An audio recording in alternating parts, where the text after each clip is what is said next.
BJP सरकार के 11 साल पूरे हो चुके हैं और दिल्ली सरकार के भी तकरीबन 100 दिन से ज़्यादा का समय हो गया है। ऐसे में पूरे कार्यकाल को लेकर बीजेपी नेता योगेंद्र चंदोलिया की ओर से प्रेस कॉन्फ्रेंस की गई और प्रेस कॉन्फ्रेंस में बताया गया किस प्रकार से प्रधानमंत्री नरेंद्र मोदी के नेतृत्व में बीजेपी काम कर रही है और दिल्ली में भी लगातार विकास कार्य जो है वो किए जा रहे हैं। तो आइए आपको सुनवाते हैं कि क्या कुछ कहा बीजेपी नेता ने।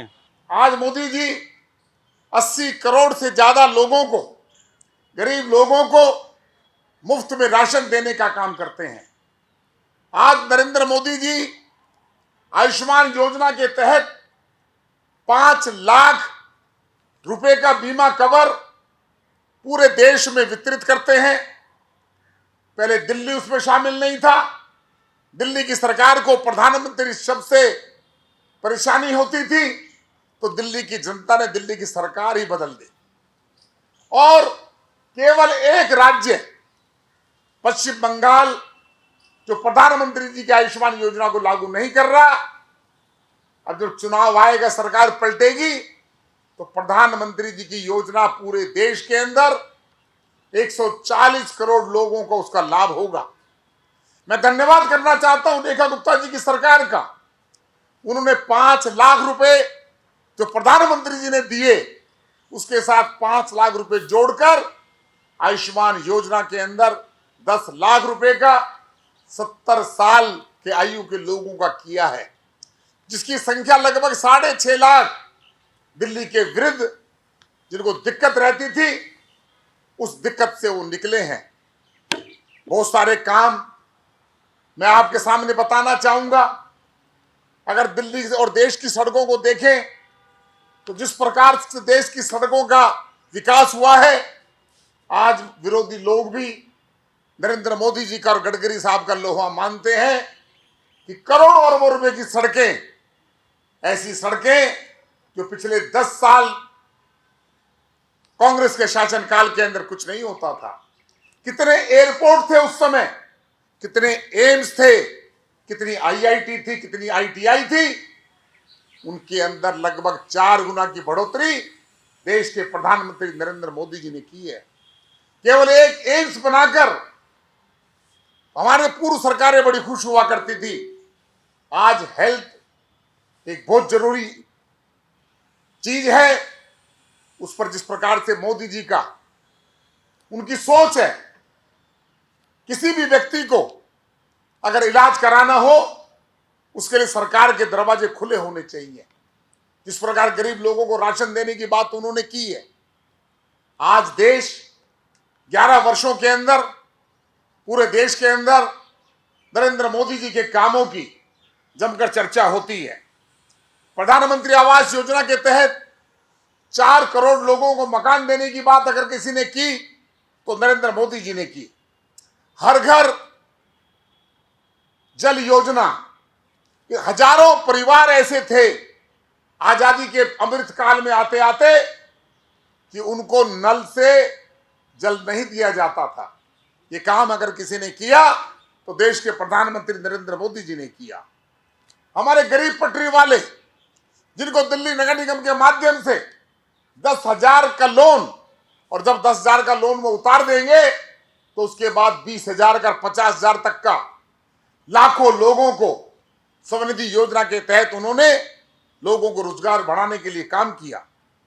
किसानों के लिए क्रेडिट कार्ड की बात की, और क्रेडिट कार्ड जो है, आज किसान को 6,000 रुपए महीना उनको आर्थिक सहायता दी जाती है।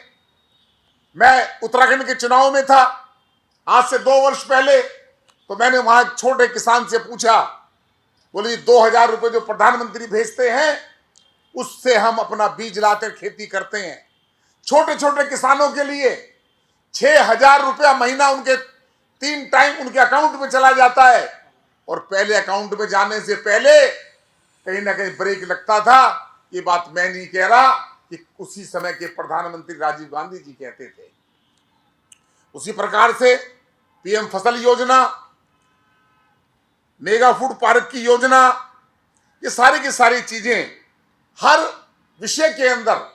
और अगर हम दिल्ली की बात करें, जब से हमारी सरकार आई है, हमारी सरकार आने के बाद बहुत कम चांस होगा कि दिल्ली की सड़कों पर बसों का पीछे का ढक्कन उठाकर बस खड़ी रहती थी। सारी की सारी बसें जो ओवरेज होने वाली थी रोज बाधा डालती थी। प्रधानमंत्री जी ने इलेक्ट्रिक वाहन दिल्ली में दिए, उन्होंने दिल्ली की सरकार केजरीवाल जी को भी दिए, लेकिन अपना चित्र लगाकर वो क्रेडिट करने का काम करते थे। और आज रेखा गुप्ता जी ने देवी के नाम पर बसें, छोटी बसें दिल्ली के लोगों को दी हैं। ये ठीक है कि महिलाओं की यात्रा मुफ्त होती है, लेकिन महिलाओं की यात्रा तो आपने मुफ्त कर दी, लेकिन मुफ्त के साथ साथ आपने बसों की संख्या नहीं बढ़ाई। बसें कब खराब हो जाती थी ये आपको कोई पूछने वाला नहीं था। मीडिया के लोग जरूर दिखाते थे, ट्रैफिक पुलिस बार बार दिखाती थी, आप इस रूट को यहां से डाइवर्ट हो जाएं, नहीं तो ये ट्रैफिक जाम होगा। हमारा काम करने वाली सरकार, प्रधानमंत्री नरेंद्र मोदी जी के नेतृत्व में रेखा गुप्ता जी की सरकार काम करने वाली सरकार बनी है। अपने 100 दिन के अंदर उन्होंने जिस प्रकार से दिल्ली के लोगों का मन जीता है, और अगर कोई मन जीतता है तो मन जीतने का एक कारण होता है कि आप काम करके मन जीत सकते हैं। रेखा गुप्ता जी की 100 दिन की सरकार के अंदर अगर मैं एक एक पेज में पलटूंगा, आपको नजर आएगा कि किस प्रकार से टीम वर्क के रूप पर हमारे 6 के 6 मंत्री काम में लगे हैं, और उनके मंत्री काम तमाम करते थे, लोगों को तंग करने का काम करते थे। उपेक्षित हुई सालों साल यमुना नदी के अंदर हमारे प्रदेश अध्यक्ष वीरेंद्र सचदेवा जी ने यमुना में डुबकी लगाने की चुनौती दी अरविंद केजरीवाल साहब को। केजरीवाल साहब तो आए नहीं, हमारे अध्यक्ष जी ने डुबकी लगा दी। ऐसा जहरीला पानी, हमारे प्रदेश के अध्यक्ष आज भी इतनी बीमारियों से ग्रस्त हो गए, स्किन की प्रॉब्लम, जरा सा कुछ खाते रिएक्शन होता है।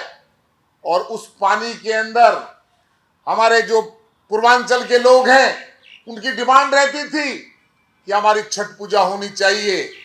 देश के यशस्वी प्रधानमंत्री ने दिल्ली के चुनाव में कहा था कि दिल्ली मुझे दे दीजिए, मैं दिल्ली को संभालूंगा।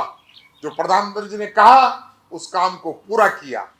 ब्रेक्सिट यमुना का देखिए आप, अब यमुना साफ होती नजर आ रही है, और यहां पर ये रिवर फ्रंट भी बनेगा, और यमुना के माध्यम से लोगों को और सरकार को रेवेन्यू का भी फायदा होगा और पोल्यूशन भी खत्म होगा।